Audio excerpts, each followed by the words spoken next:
I think we all want more personal freedom, a greater sense of possibility and autonomy and self-agency in our lives. So I've written a book. It's full of exercises, and it's really taking people through a journey. So it's not a light read. It's not just information. It actually represents a life-changing, transformational journey.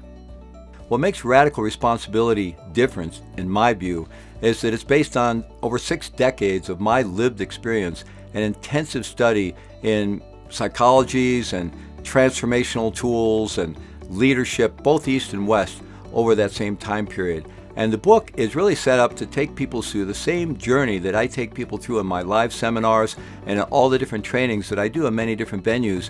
It's full of exercises and reflections and all kinds of practices and really practical tools. And it takes people through a step-by-step journey to move from that place where we're continually giving away our power by blaming and finding the resilience and the courage and the bravery to embrace high levels of ownership over what we face in life, so that we can step through that door of radical responsibility into radical possibility in our lives.